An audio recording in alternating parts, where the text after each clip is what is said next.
Imagine laying in bed awake, tossing and turning till 3 a.m. because your brain refuses to stop replaying conversations from years ago. Eventually, it feels like your brain will explode and your own mind seems like your biggest enemy. This, of course, is one example of the world-famous phenomenon called overthinking. It's our mind imagining everything that could go wrong and planning for every possible disaster on a random Tuesday afternoon or a Saturday evening, and it cripples our daily life. It's exhausting. Now, what if I told you that the same overthinking is actually a secret formula for winning? It's your key to success and not exhaustion, but to help you understand that, I need to introduce to you game theory. Game theory is the mathematical study of strategic decision making, where we don't need math, code, or numbers to understand how it works, or more importantly, to understand how it connects to overthinking. All we need is a young, ambitious girl called Max. Max is a chess prodigy and a pessimist by nature. Her strategy in chess is simple. She always prepares for the worst. Every time she sits down with an opponent, she presumes her opponent is a genius. That unravels a series of impossible scenarios that can play out on her game board, and she continually plays them out in her head. Her imagination is so vivid and extreme that even Henry's calm little pawn shuffle to h6 sets off her alarms. In Max's head, that innocent move somehow spirals into 5 different futures where her queen dies a dramatic death. That's just how her brain works. She overthinks tiny moves as potential disasters, runs through every scenario, and is already planning her counter move before Henry even blinks. Max is actually Minimax. And Minimax is an overthinking algorithm that's impossible to defeat.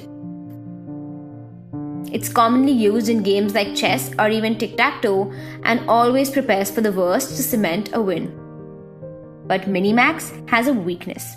Much like any other form of overthinking where thoughts go out of control, there are 10 to the power of 120 possible games of chess.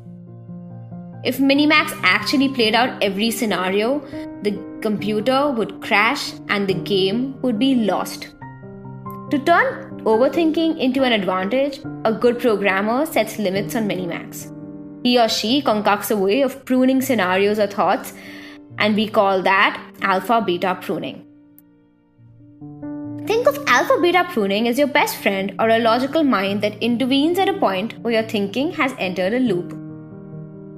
If all the scenarios in your head were the growing roots of a tree in your backyard, alpha-beta pruning would never allow your backyard to grow into a dense forest. It stops you from working overtime. I know it's easier said than done, but let me put your overthinking into perspective here. Why do you think our brain works overtime? Any average worker or employee would tell you how much they look forward to going home and ending their shift, right?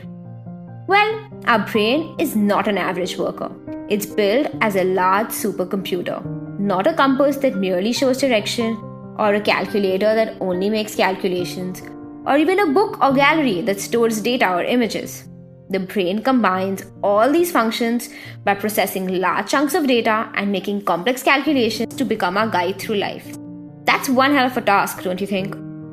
But a typical brain loves all that stimulation and feels at home with a challenge. If you put it in a quiet, comfortable situation, it behaves exactly like a bright 10th grader stuck in a 5th grade class. Restless, imaginative, and inventing problems just to feel awake. When life feels too still, too predictable, or too comfortable, the bored brain starts creating its own stimulation, and boredom turns into the world-famous phenomenon of overthinking. Then suddenly we're all trying to make our brain calm down and take a break by trying hacks and tricks and meditation and distractions and every other thing under the sun, because all of that analyzing and imagining worst-case scenarios seem absolutely pointless. Well, I'm here to tell you to take that devil called overthinking and crown it with a tiara. Your brain's coping mechanism isn't all that bad. It's just an unchallenged little child asking for some stimulation. Present your brain with new environments, puzzles, knowledge, and stimulating conversations. And when you actually find yourself spiraling into a million thoughts about something specific, Don't shy away from overthinking. Call it strategy instead.